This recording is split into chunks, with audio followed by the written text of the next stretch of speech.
Hello मेरे प्यारे बच्चों।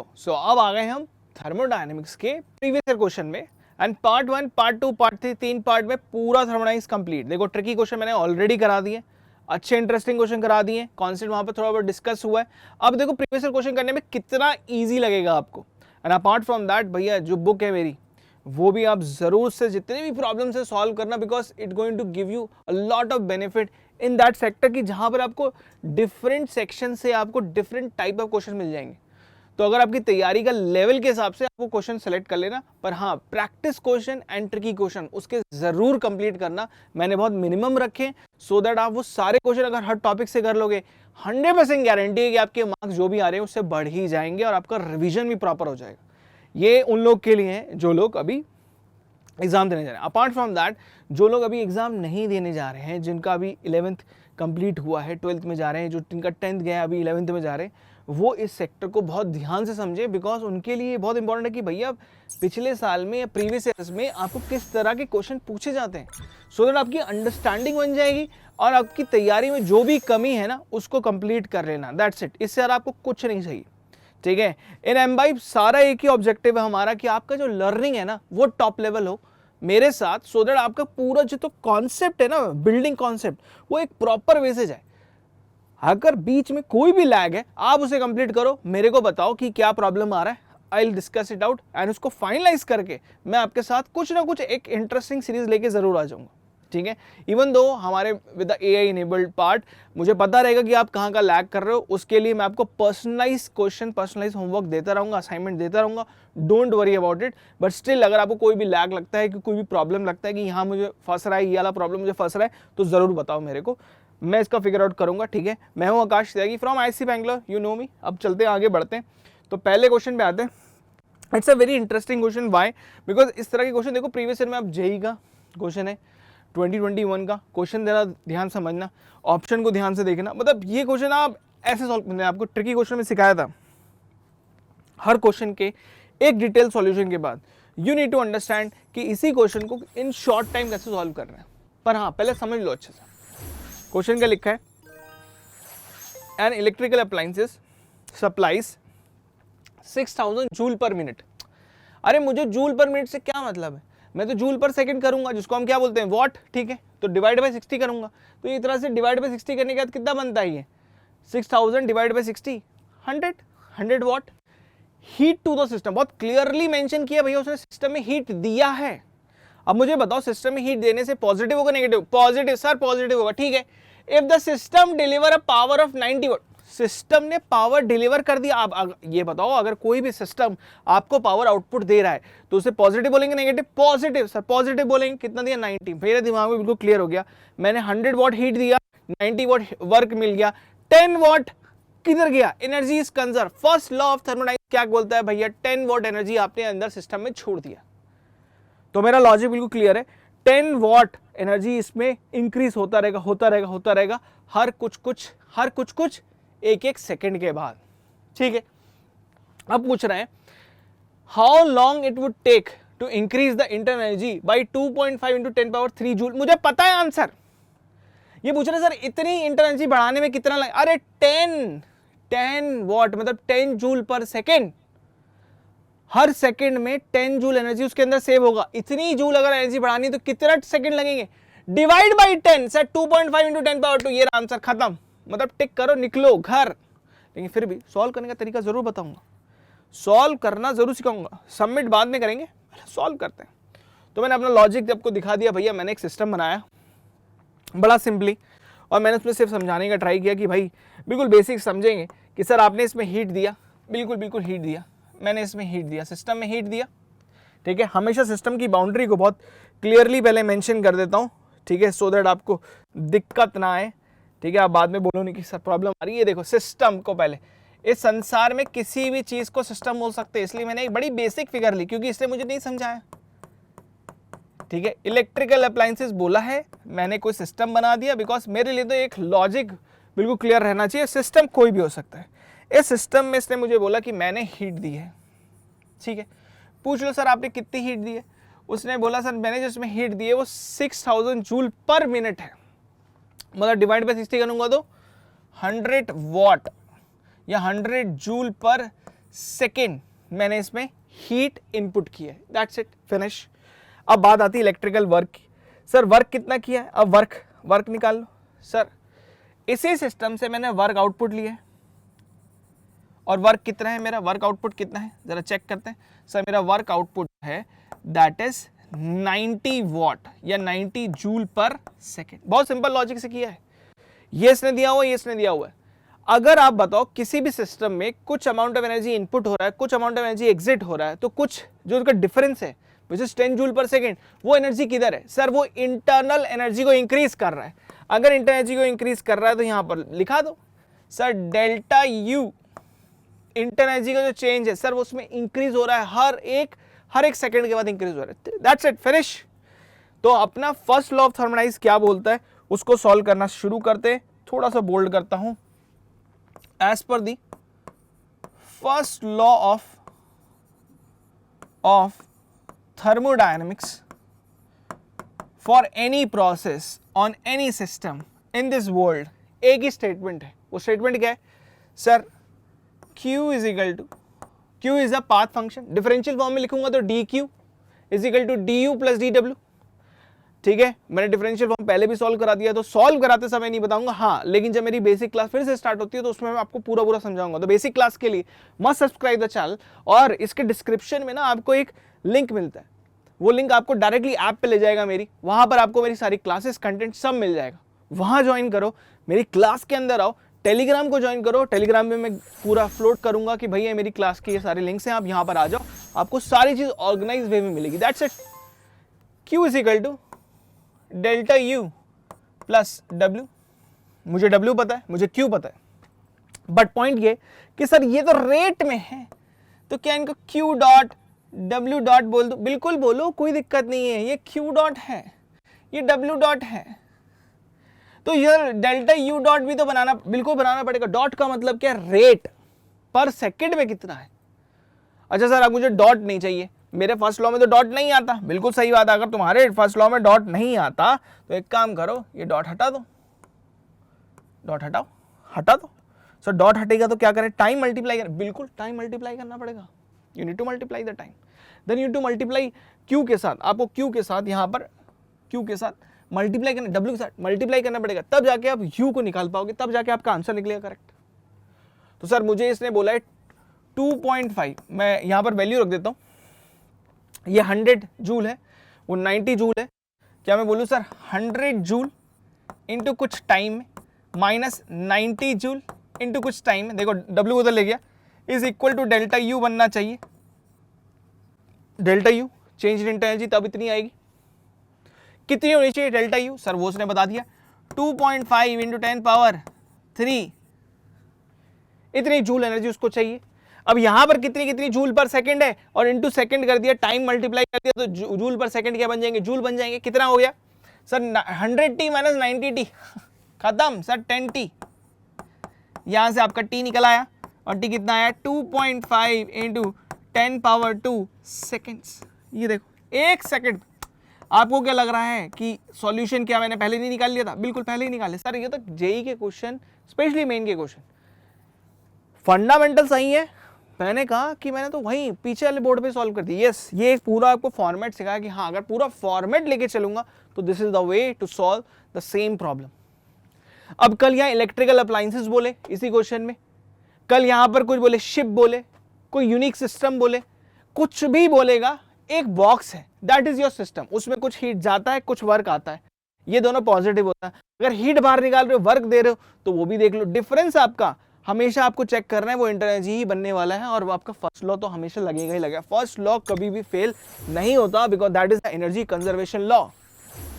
सो according to me the answer is 2.5 into 10 power 2 second. यहां पर मैं गया वापस, ठीक है, वापस जाते हैं अपने इस पे। सॉल्यूशन मुझे पता है बी है, लेट्स सबमिट। अच्छा हिंट भी जरूर दिखा दो कि हिंट भी आपको ऐसा लगे। हिंट क्या है? First law of thermodynamics apply करना है, दैट्स इट। क्या बोला उसने?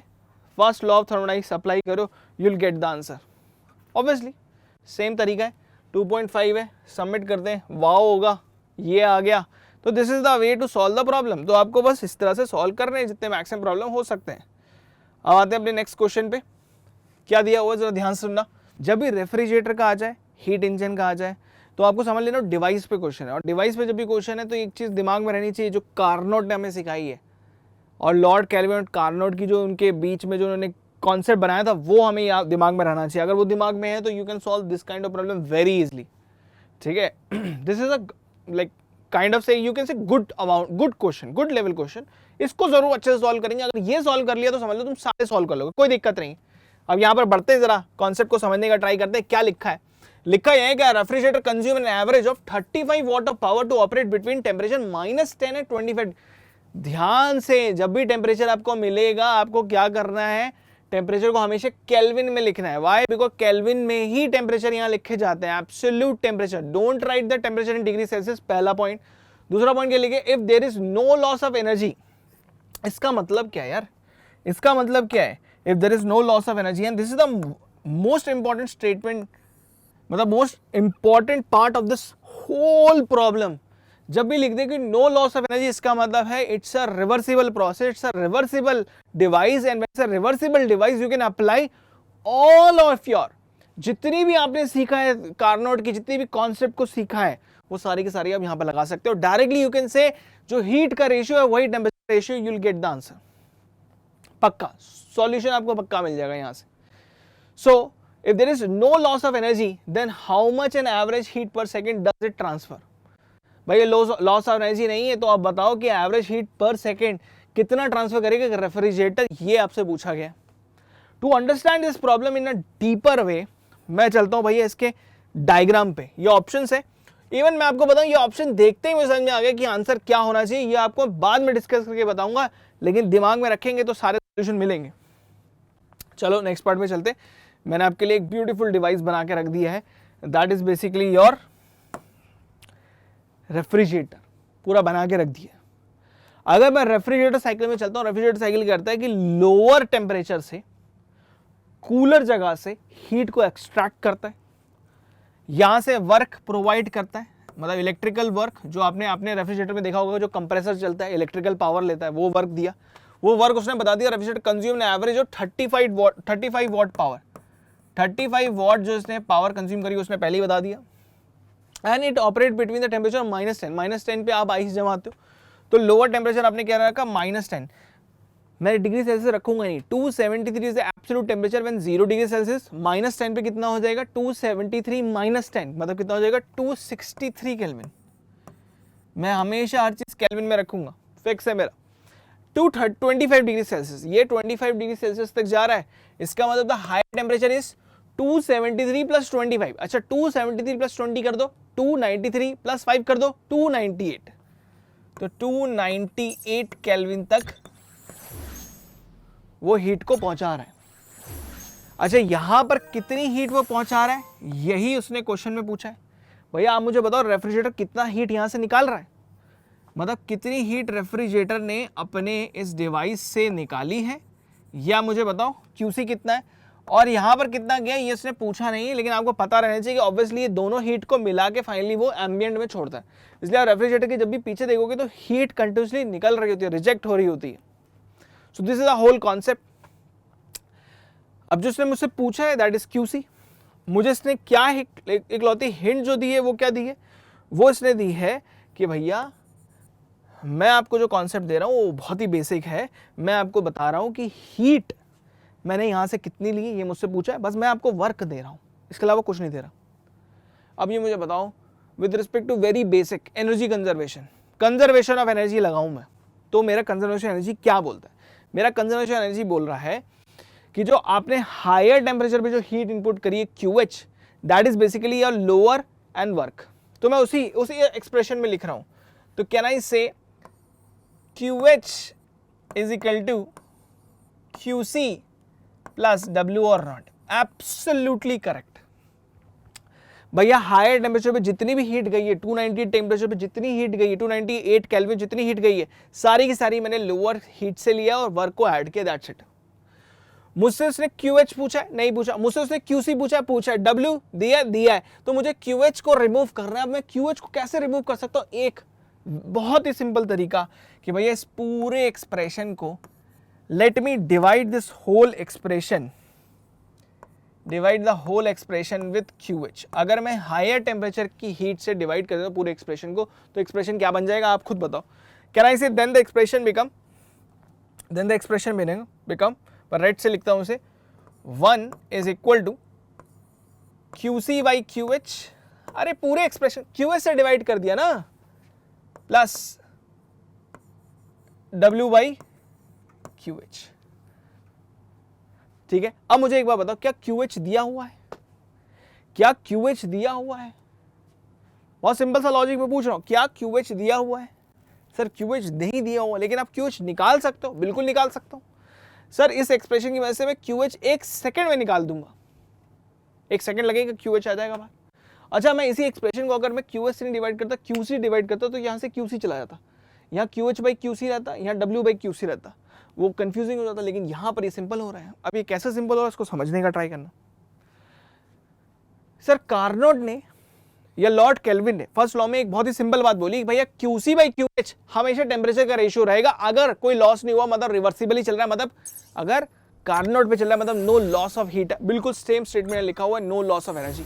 तो ये QC बाई QH को आप डायरेक्टली रिप्लेस कर सकते हो, किससे रिप्लेस कर, डायरेक्टली आप TC बाई TS से टेम्परेचर रिप्लेस कर सकते हो। क्या इसका मतलब है मैं इस एक्सप्रेशन को ऐसे लिख सकता हूं? ध्यान से देखना, मैं QC बाई QH को सीधा टेम्परेचर रिप्लेस कर रहा हूं और W बाई QH से QH निकाल लेता हूं। तो मैं क्या करता हूं, सबसे पहले 1 is equal to TC by TH, बड़ा ध्यान से देखना मैंने क्या किया, प्लस W बाई QH। कितना सिंपली मैंने निकाल लिया भैया, सीधा QC बाई QH को TC बाई TH से रिप्लेस कर दिया। ऐसा हमेशा हम हर रिवर्सिबल प्रोसेस के लिए कर देते हैं, हर कार्नोट के लिए कर देते हैं। ऐसी कोई भी प्रोसेस या रेफ्रिजरेटर, कोई भी ऐसी प्रोसेस जिसमें कोई लॉस ऑफ एनर्जी नहीं हो रही, रिवर्सिबल प्रोसेस चल रही है, तो आप वहां पर डायरेक्टली इसको रिप्लेस करके रख सकते हो। मैंने वही काम किया, हर डेरिवेशन में मैंने यही काम किया था, तो मैंने यहाँ भी वही काम कर दिया। और जेई की डिमांड भी यही थी। देखो वो यही आपका लॉजिक चेक कर रहा है कि आप एक्सप्रेशन को कैसे खेल रहे हो। और जरूरी नहीं यही मेथड, और भी बहुत सारे मेथड से आप सॉल्व कर सकते हो, लेकिन मैं फिर भी बहुत सिंपल तरीके से कर रहा हूँ। इसका दूसरा टाइप का सॉल्यूशन मैंने अपनी बुक में दे रखा है। आपको ये वाला प्रॉब्लम मेरी बुक में आप जाओ, अभी मैं आपको बुक दिखाता हूँ, बुक पे कैसे स्क्रॉल करेंगे, बुक पे जाके आप आराम से उसको सॉल्व कर सकते हो। You will get the answer, वहाँ पर आपको पूरा आंसर मिल जाएगा, पर वो डिफरेंट तरीके से होगा। यहाँ पर मैं एक डिफरेंट तरीके से समझा रहा हूँ ताकि दोनों तरीके आपके दिमाग में रहे। सर अब TC बाई TS तो मुझे पता है, क्या मैं यहाँ से W बाई QH निकाल लूंगा? Yes, that is equal to 1 minus TC by TH। अब TC कितना है, कोल्ड का कितना टेम्परेचर, 263 सर, 263, और ये कितना है 298 सर। अरे TC बाई TH कितना है, TC 263, ये कितना है 298, 1 माइनस उधर ले गया, ये आ गया। अब इसको अगर सॉल्व करोगे तो क्या आएगा जरा बताना। सर 298 माइनस 263, अरे ये कितना टेम्परेचर है, 25, ये कितना है -10। अगर 25 माइनस ऑफ -10 करोगे, मतलब आप सोचो -10 से 25 डिग्री का बीच का डिफरेंस कितना क्रिएट हो रहा है, 35 degree Celsius sir. 35 divide by 298, ये 35 लाने का रीजन क्या था? अरे मैं बता रहा हूँ, W भी 35 है, चेक कर लो, पहले से जेई ने तैयारी कर रखी है। और मुझे वो पहले ही समझ में आ गया था कि यार ये यहाँ से यहाँ का टेम्परेचर डिफरेंस 35 है, यहाँ भी 35 दिए, दोनों कैंसिल आउट होने के लिए दिए और कुछ नहीं है, आंसर आना ही आना है। सर यहाँ से मैं QH निकाल लूंगा, 1 सेकंड में you can determine the QH। Sir QH की वैल्यू कितनी हो गई, बहुत simple, 298 into W divide by 35। What is W? 35 into 298, what you need to divide, 35, temperature difference, ये कैंसिल आउट, सीधा आ गया 298 वॉट। क्या ये मुझसे पूछा है सर? नहीं, ये तुमसे नहीं पूछा है। 298 तुमने निकाली है, हायर टेम्परेचर में कितनी हीट जा रही है, तुमसे पूछा नहीं है, तुमसे पूछा है भैया लोअर से कितना हीट ले रहे हो। खत्म सर, ऊपर आपने एनर्जी कंजर्वेशन लिखा हुआ है, नीचे 298 ये आया है, इसमें से 35 हटा दो QC आ जाएगा। क्या ना, इससे मुझे आंसर मिल गया सर। इसका मतलब है QC basically QH minus W है, और QH 298 है, W 35 है, दोनों का माइनस करूंगा, कितना आ जाएगा यार, सेम। 298 केल्विन में से 35 डिग्री माइनस करोगे, -10 मतलब 263 पे ही जाओगे। ध्यान बस इतना देना, इस तरह के जितने भी क्वेश्चन आएंगे, अगर टेम्परेचर डिफरेंस ही आपका वर्क है तो 100% गारंटी है जहां की हीट पूछेगा उतना ही केल्विन में आ जाएगा। मुझसे पूछा था भैया हीट लॉस कितना होगा, मेरे को पता है -10, यहाँ से हीट लॉस पूछ रहा है कितना बाहर निकल रहा है, -10 केल्विन में कितना होता है 273 -10 263, तो आंसर कितना होगा, आंसर होगा आपका सी। आपने सबमिट किया, you will get the correct answer, खत्म, finish. Now come to the next problem. ठीक है, नेक्स्ट प्रॉब्लम में चलते। वेरी इंटरेस्टिंग, अगेन देखो जेई गए 2021 में ही इतनी वैरायटी ऑफ प्रॉब्लम से पूछा गया है, पर है सारी बेसिक। अगर आपने एक बार बेसिक कॉन्सेप्ट समझ लिया, first law, devices and idol equation, that's it. इसके बाद प्रॉब्लम ही नहीं आ रहा। थोड़ा सा अलग क्या पूछा इस बार, coefficient of volume expansion of gas पूछा है।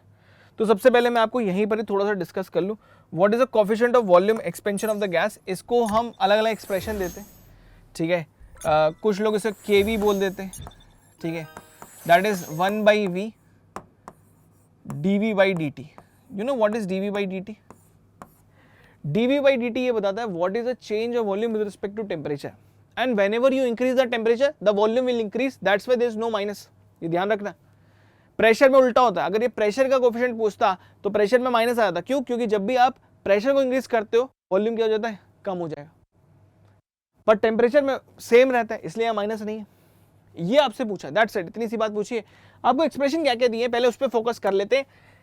अगेन मैं बता दूं, जितने भी ऐसे आउटकम्स हैं, जितनी भी ऐसी चीजें हैं, मैंने ऑलरेडी बहुत ही अच्छी तरह से आपके लिए ऑर्गेनाइज करी हुई है।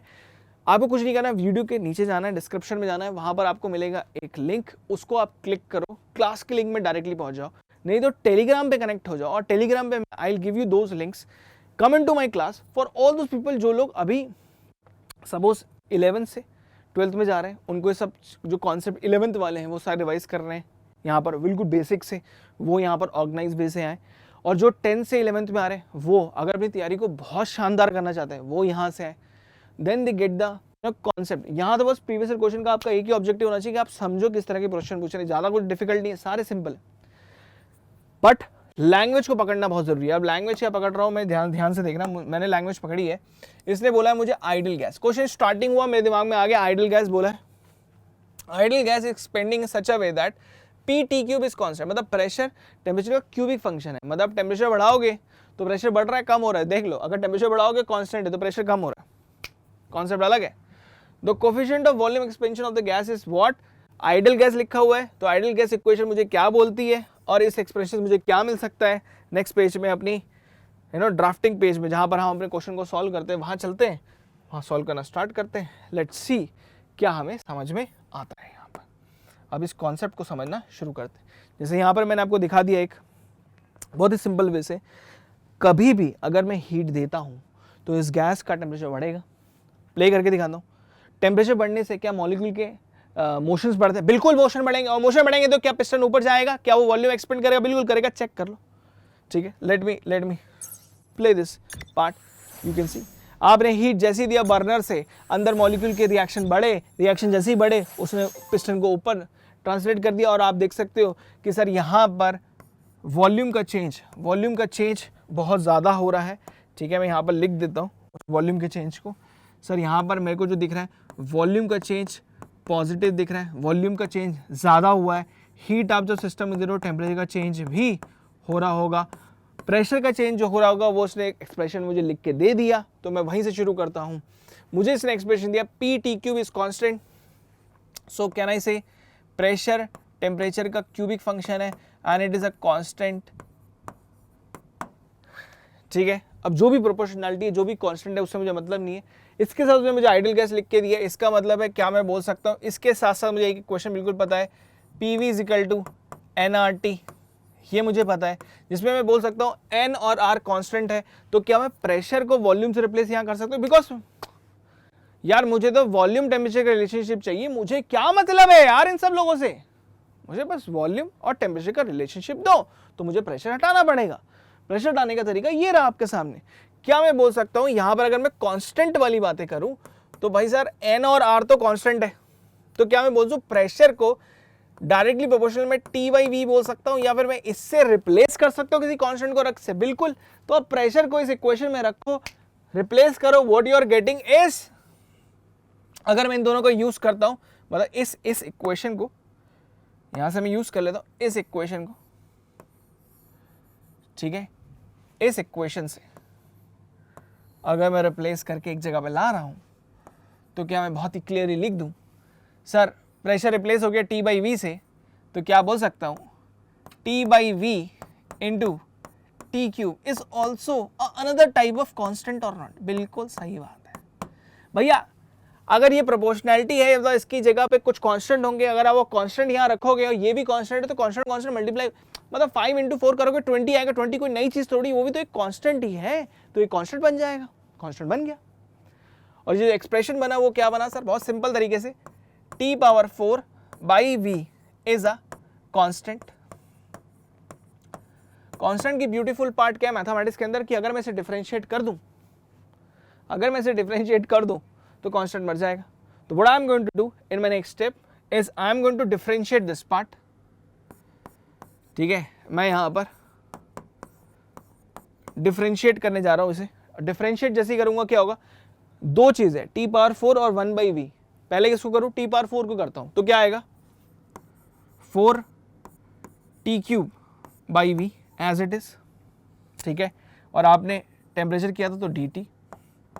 ठीक है, अब t पावर 4 को छोड़ दो, अब v को करो। v कौन सा नीचे है, 1 by we.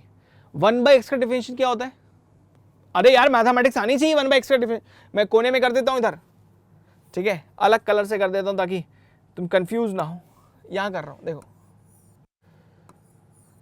Sir 1 by x का आप ऐसे लिख सकते हो x पावर -1। अगर आप इसका डिफरेंशिएशन करते हो, ठीक है, d by D x of x power -1, तो क्या हो जाएगा सर, पहले तो इसकी पावर बाहर आ जाएगी -1, फिर इसकी पावर में एक और ऐड हो जाएगा -1, मतलब -2 हो जाएगा, तो 1 बाई एक्स स्क्वायर, खत्म, दैट्स इट, फिनिश। अरे यार x पावर -2 हो जाएगा ना, वो इधर कर दो सर, कर दो। तो क्या बोलूं, -1 बाई वी का डिफरेंशिएशन कर रहा हूं, तो क्या बोलूं t power 4 as it is, और ये बन जाएगा आपका v square and it is equal to 0, y 0। Sir constant हमेशा, कांस्टेंट को डिफरेंशिएट करोगे हमेशा 0 हो जाएगा। हाँ एक चीज़, सॉरी यहाँ पर एक चीज़ मैंने छोड़ दी है, उसको पहले कर दो। सर कोई भी चीज़ को डिफरेंशिएट कर रहे हो तो उसका dv तो लिख दो, इट इज इक्वल टू 0। समझ में आ रहा है नहीं आ रहा, ये dx तो इधर आएगा ना, x की पावर -1 का डिफरेंशिएट करो तो x तो उधर आ जाएगा ना, dx बिल्कुल वही आ गया। मुझे क्या निकालना है, मुझे वॉल्यूम का कोफिशिएंट निकालना है, मतलब मुझे dt बाई dv निकालना है, मतलब वॉल्यूम एक्सपेंशन निकालना है, सॉरी dv बाई dt निकालना है। सो मुझे dv बाई dt चाहिए, उधर चला गया, पहले v से v कैंसिल आउट कर दूं, पहले क्या कैंसिल आउट हो रहा है वो कर लेता हूँ। ठीक है sir, t cube t power 4 से कैंसिल आउट हो गया, t बन गया, v इससे कैंसिल आउट हो गया, खत्म। सर इसको मैं उधर ले जाऊंगा तो हो जाएगा dv बाई v, और t ऑलरेडी है, t को उधर ले जाऊंगा और उधर dt ले जाऊंगा, तो क्या मैं बोलूं सर, ये बन गया मेरा dv बाई dt, और 1 बाई वी ऑलरेडी है, ये आ जाएगा which is equal to 4 by T. Sir T को उधर ले गया, 4 पहले से ही था, और सर इसी को तो कहते हैं coefficient of volume expansion. Finish भैया, हर क्वेश्चन की जो एक कॉन्सेप्चुअल थ्योरी है ना, उसको बहुत डिटेल में समझना है। जितनी वैरायटी ऑफ प्रॉब्लम आप सॉल्व कर सकते हो, उतनी वैरायटी ऑफ प्रॉब्लम सॉल्व करने के बाद आपको यूल गेट टू नो कि भैया सिर्फ ये वैरायटी सॉल्व नहीं करिए, इसके बाद आपसे कोई भी एक्सप्रेशन देके पूछेगा, आपको करना यही है। आपने जैसे ही पकड़ना चालू कर दिया, सर आइडियल गैस का मतलब क्या है, सर इस एक्सप्रेशन का मतलब क्या है, इनमें से कैसे हटाना, बस उसके बाद आपको टेंशन नहीं लेना कि नया प्रॉब्लम आएगा तो क्या करना है। प्रॉब्लम नया है या पुराना है, पुराने प्रॉब्लम को इस तरह से करना चाहिए ताकि नए प्रॉब्लम में भी जब घुसो तो आपको पता चले करना क्या है। होना तो ऐसे ही सॉल्व है। कल क्या प्रॉब्लम आ सकते हैं मैं आपको बता दूं, कल आपको बोलेगा नहीं प्रेशर मत रिप्लेस करो, आप प्रेशर को यहां रहने दो, आप मुझे बताओ कोफिशिएंट ऑफ प्रेशर एक्सपेंशन या प्रेशर कंप्रेशन या प्रेशर कोफिशिएंट, वो लिख के भी दे देगा गैस का, ये बताओ, या मुझे डीपी बाई dt बताओ, सीधे से लिख के दे देगा, वो उसकी मर्जी है। तो आपको वहां क्या करना पड़ेगा, वहां आपको प्रेशर रिप्लेस नहीं करना, वहां आपको मतलब pressure with respect to volume लाना है, तो वहां से आपको वॉल्यूम हटाना पड़ेगा, वहां पर आपको टेम्परेचर हटाना पड़ेगा, कुछ ना कुछ एक वैल्यू को हटाएगा, दूसरी वैल्यू आपको दे देगा। यहाँ पर आपको वॉल्यूम टेम्परेचर रिलेशनशिप दे देगा, आपको वहां से वॉल्यूम हटा के प्रेशर डालना पड़ेगा, तब आपकी डिफरेंशिएट होकर एक क्वेश्चन बन के आएगी। सो this is the answer 4/t। चलते हैं अपने, ठीक है, सॉल्यूशन पार्ट पे वापस जाके इसको सॉल्व सबमिट कर दूं मैं, ठीक है। So that is 4/t, your option will be what, D. एक बार हिंट भी जरूर देख लो, हिंट क्या लिखा है, you need to apply recall the thermodynamic process. और जो हमने इसके की पॉइंट पकड़े वो, बस, इसके अलावा कुछ नहीं। Let's submit it. Correct answer. So भैया जितने मैक्सिमम प्रॉब्लम हो सकते हैं जेई के, जितने भी करवा सकता था मैं सारे के सारे, इसलिए वैरायटी वाले प्रॉब्लम करा रहा हूँ सारे के सारे। अब देखो एक और क्वेश्चन आ गया बड़ा, ये अगेन फिर से डिवाइस का क्वेश्चन है और बड़ा इंटरेस्टिंग है। इंटरेस्टिंग क्यों, क्या लिखा है, और reversible engine has an efficiency of 1/4। Efficiency पहले ही बता दी, इंजन है, रिवर्सिबल इंजन है, एफिशिएंसी पहले ही बता दी, 1/4 है, 1/4 मतलब 0.25 है। What is the formula for efficiency, 1 minus T2/T1। T2 मतलब lower temperature, T1 is the higher temperature. वो T2/T1 वाली एफिशिएंसी वो 1/4 है। अगर उसमें मैं T2/T1 इधर ले जाऊं और 1 में से 1/4 को माइनस कर दूं तो T2/T1 क्या बन जाएगा, 3/4। That's it. If the temperature of the sink is reduced by 58 degree Celsius, 58 degree Celsius बोले या 58 केल्विन बोले, डिफरेंस जब भी आएगा तो बात सेम ही रहती। बोल रहा है कि अगर मैं सिंक का temperature, lower temperature 58 degree Celsius से कम कर दूंगा, इट एफिशिएंसी बिकम डबल। क्या ऐसा होगा या नहीं होगा, पहले लॉजिकल। सर 1 माइनस T2/T1 रहता है, अगर T2 को कम कर दोगे तो T2/T1 जो नेगेटिव पार्ट है वो कम हो जाएगा, एफिशिएंसी बढ़ जाएगी। बिल्कुल सही बात है भैया, डबल हो जाएगी, हो सकती है, मतलब दिया हुआ है। Calculate the temperature of the sink, हो गया। हिंट देखने की जरूरत नहीं है यहाँ पर अब, क्योंकि मुझे पता है कि फर्स्ट लॉ लगाना है, you will get the answer. इनमें से कौन सा टेम्परेचर है सिंक का वो बताना है। Calculate the temperature of the sink, जिसको हम 58 डिग्री सेल्सियस माइनस करने के बाद ये मिल जाएगा। चलो सॉल्व करते, लेट्स स्टार्ट सॉल्विंग इट, ठीक है। अपने बेसिक फंक्शन में आते हैं, ठीक है, कॉन्सेप्ट पे। कॉन्सेप्ट क्या है, ये रहा, T2 T1 W Q1 Q2 क्या है, सब पता है। T2 is your higher temperature, sorry, T1 is a higher temperature, T2 is a lower temperature. Work you, this is the output you are getting. Finish. What is the efficiency of any Carnot engine? दिया इसने 1/4, वैसे क्या होता है sir, that efficiency is basically work by heat input, या फिर temperature के terms में बोलूंगा तो 1 माइनस T2/T1, यही होता है। सर T2/T1 नहीं पता, 1/4 पता है, क्या मैं बोल दूं कि T2/T1 का रेशियो सर मैं आपको निकाल के जरूर दे दूंगा। T2/T1 का जो रेशियो है वो आ जाएगा, इधर ले जाएंगे 1/4 को इधर ले जाएंगे तो 1 माइनस 1/4 कितना हो जाएगा, 1 माइनस 1/4 कितना हो जाएगा, 3/4। सर ये तो 3/4 है, इसको रखो कोने में, रखो दबा के रखो, 3/4 रहा अपने पास। Now what you need to apply is the second condition. What is the second condition, if the temperature of the sink is reduced by 50 degree Celsius, 58, I think 58 degree Celsius is there. Let me check one, 58, yes, 58 degree Celsius there, okay, don't get confused, 58 degree Celsius, 58 degree Celsius, then what is the temperature, ठीक है। मैं यहाँ पर इसको थोड़ा ठीक कर दूँ, 58 डिग्री सेल्सियस। सर 58 करो, कुछ भी करो, कॉन्सेप्ट तो सर यही रहेगा। उसने कहा एफिशिएंसी, अब इस एफिशिएंसी को मैं 1 कहता हूँ। सर ये नई एफिशिएंसी जो आई वो तो नॉर्मल एफिशिएंसी थी इंजन की, जो उसने पहले बोली 1/4 है, मतलब 25% है। सर नई एफिशिएंसी कितनी हो जाएगी, 1/2 हो जाएगी। अगर आपने एक काम किया, क्या, 1 माइनस, सर कुछ नहीं, ये जो T2 है ना आपका, इसको अलग कलर से दिखा, सर इस T2 में से आप 58 डिग्री सेल्सियस, 58 केल्विन टेम्परेचर आप कम कर दो तो आपका ये बन जाएगा, बात सेम रहेगी। T1 एज इट इज रखना, T1 को मत छेड़ना सर, T1 को मत छेड़ना, बाकी आपको जो करना है करो, तो आपको T2 मिल जाएगा। मैंने कहा ठीक है। अब मेरा लॉजिक क्या भाई, सिंपल सी बात है, इसने इसको कम किया, एफिशिएंसी 1/2 हो गई, 2 टाइम्स दिस एफिशिएंसी हो गई, 1/2 हो गई ना, 2 टाइम्स। उसने क्या बोला है ना, इट एफिशिएंसी बिकम डबल, 1/4 का डबल करूंगा तो कितना हो जाएगा, 1/2 हो जाएगा ना, दैट्स इट।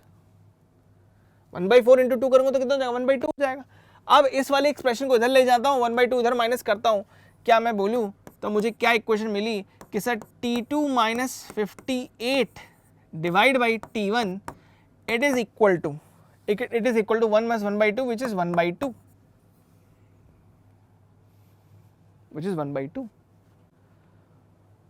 और सर यहां से T2 डायरेक्टली निकल जाएगा अगर आप T1/2 निकाल के दे दो, अब यार T1/2 कैसे निकालूं?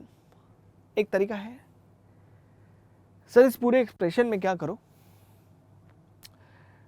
जैसे अगर मैं इसको T1 को उधर ले जाता हूँ, लेट्स सपोज T1 को उधर ले जाता हूँ, तो मेरा T2 minus 58 it is equal to T1/2 हो जाएगा। सर इस एक्सप्रेशन में T2 निकालना है, एक तरीका मेरे को समझ में आ रहा है सर, T2 से पूरी इक्वेशन को डिवाइड कर दो। अगर आप T2 से पूरी इक्वेशन को डिवाइड कर देते हो तो कैन आई से, मैं यही कर देता हूं, यही कर सर T2 से डिवाइड कर दो पूरा थ्रू आउट 1/T2, पूरा डिवाइड करते, यहां से वहां डिवाइड करते, फायदा क्या होगा सर, यहां से कटेगा तो ये 1 बन जाएगा।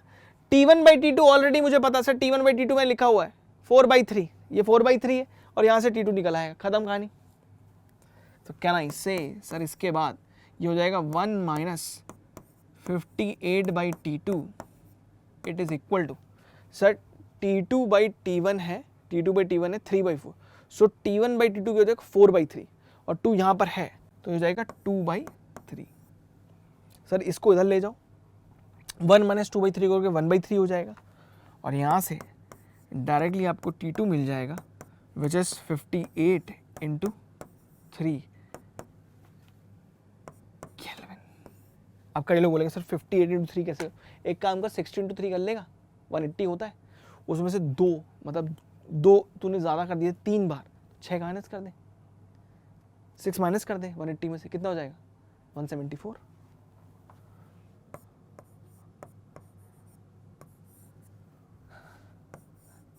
हज़ारों तरह से लोग सॉल्व कर सकते हैं यार, 58 इंटू 3 नहीं कर पा रहे कई लोग, बताओ जल्दी जल्दी में 50 इंटू 3 कर 150 हो गए, 8 इंटू 3 कर दो यार, सर 8 इंटू 3 कैसे, तो समझ में आ गया। You need to just break this expression, you'll get the answer in very less time. So 174 is my answer. Let me go back. 174 Kelvin, ये रहा आंसर मेरा। Let me submit it. Correct, cool. ये हमें बता रहा है कि cool है हम या नहीं, बताओ कैसी बात है। So this is the amount of problem. अब एक लास्ट प्रॉब्लम और रह गया, इसको और कर लेते।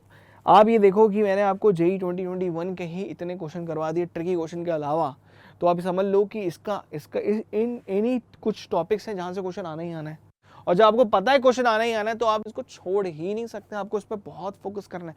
क्या लिखा हुआ सुनो ध्यान से, the amount of heat needed to raise the temperature of 4 mole of a rigid diatomic gas from 0 to 50 degree Celsius. अगर कोई गैस है जिसका आपको टेम्परेचर 4 मोल ऑफ गैसेस का टेम्परेचर आपको डायटोमिक गैस का, देखो सारे कीवर्ड ध्यान, 0 से 50 डिग्री सेल्सियस ले जाना है, when no work is done then what is the value of that heat needed in terms of R बतानी है आपको। R is a universal gas constant, तो आपको यूनिवर्सल गैस कांस्टेंट का कॉन्सेप्ट रखना है। सबसे पहले कीवर्ड को पकड़ेंगे, जो कीवर्ड पकड़ेगा आप आंसर सबसे जल्दी बनाओगे। इस पे मैंने क्वेश्चन डायटोमिक गैसेस पे क्वेश्चन करा दिए हैं, मोल्स वाले क्वेश्चन करा दिए हैं, फर्स्ट लॉ आपको आता है, फर्स्ट लॉ क्या कहता है वो आपको पता है, तो आपके पास पहले कीवर्ड पकड़ते हैं, उसके बाद क्वेश्चन देखो एकदम से सॉल्व हो जाएगा। और मैजिक ना लगे तो बताना क्या लिखा हुआ है, the amount of heat needed to raise the temperature from of a 4 mole of a rigid diatomic gas. देखो डायटोमिक गैस हमें क्या बताएगी, सबसे पहले डायटोमिक गैस बताएगी कि अगर इसका CV या CP कहीं यूज होने वाला है तो कितना होना चाहिए। अगर CV की बात करें, क्योंकि रिजिड है तो कांस्टेंट वॉल्यूम प्रोसेस हो गया, और कांस्टेंट वॉल्यूम प्रोसेस हो गया तो भैया CV यूज होगा, और CV कितना हो जाएगा 5/2R। ओके, टेम्परेचर कहां से कहां रेज हुआ वो बता दिया। When no work is done, अगर नो वर्क इज डन है, फर्स्ट लॉ के अंदर अगर नो वर्क डन में डाल दूंगा तो क्या बोलूं, जो हीट है वही चेंज इन इंटरनल एनर्जी होगी, और इंटरनल एनर्जी का फॉर्मूला सबको पता है, दैट इज NCV/dt या डेल्टा T। दैट्स इट, आपसे हीट ही पूछा है। चले नेक्स्ट पार्ट में चले, ठीक है, हिंट देखना है देख सकते हो, अप्लाई द फर्स्ट लॉ लगाना है, और डायटोमिक गैस की 2-3 कॉन्सेप्ट पता होना चाहिए, दैट्स इट। सॉल्व करूंगा उसके बाद आपको मैजिक खुद ही दिख जाएगा, ठीक है। Let me solve this last problem for this lecture.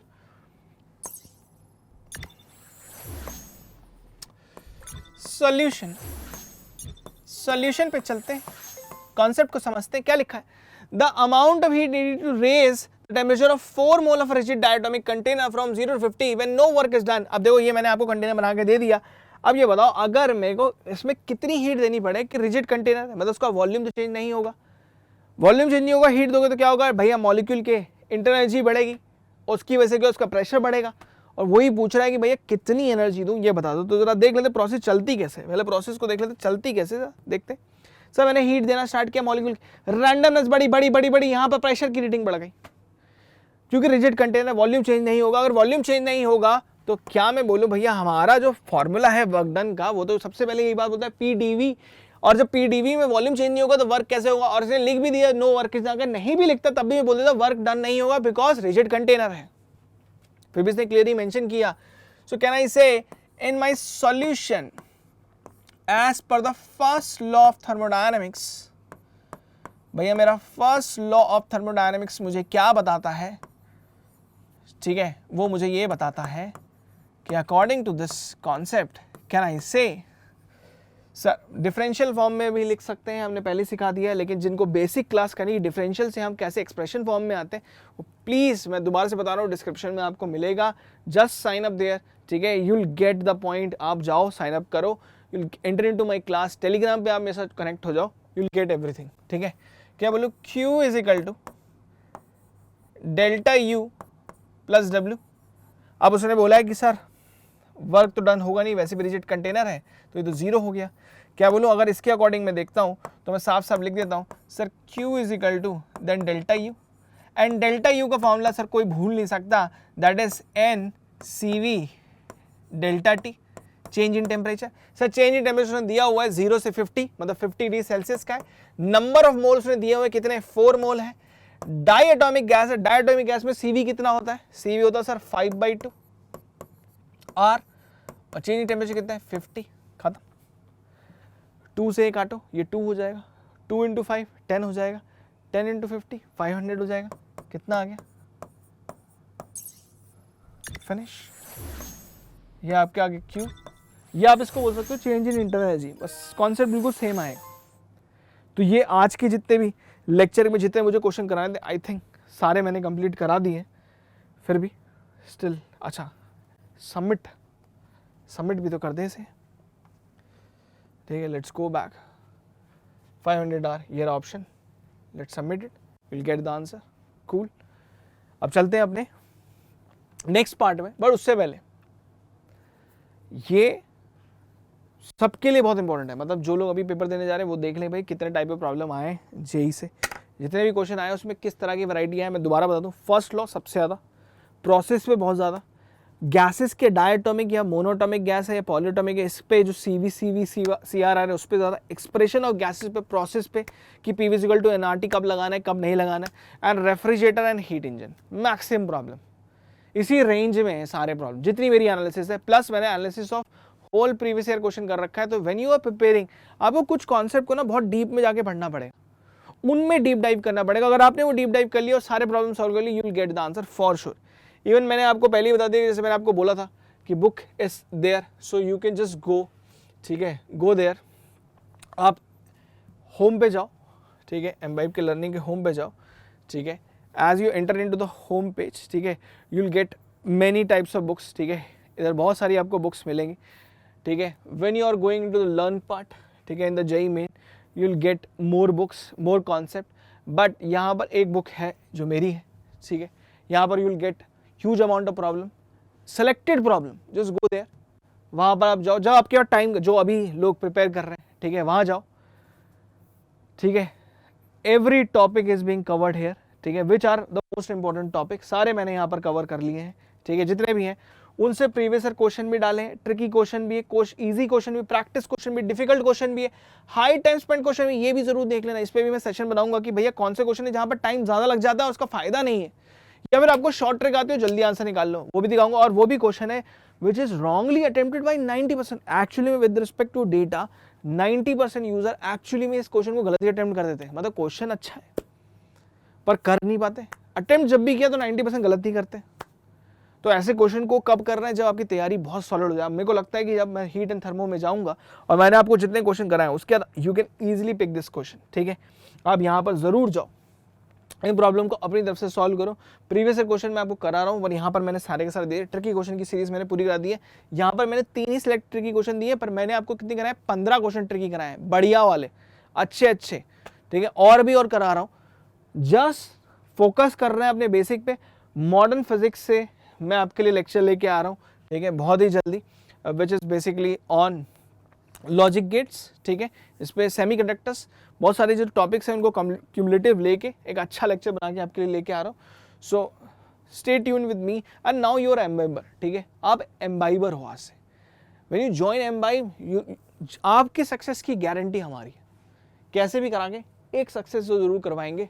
यहाँ पर आपको बस अपनी डेडिकेशन बस इतनी देनी है आपको कि आप मुझे उतना टाइम अलोकेट कर दो कि भैया सर मैं आपको इतना टाइम दे रहा हूँ, ये मेरा अलॉटेड टाइम है आपके लिए, आप ये टाइम मुझसे लीजिए, मैं आपके लिए पूरी जान देने को तैयार हूँ, तो मैं भी आपके लिए पूरी जान देने को तैयार हूँ, ठीक है। ऐसे क्वेश्चन, इस तरह और अच्छे क्वेश्चन आपके लिए मैं लेके आऊँगा अपनी नेक्स्ट सीरीज में।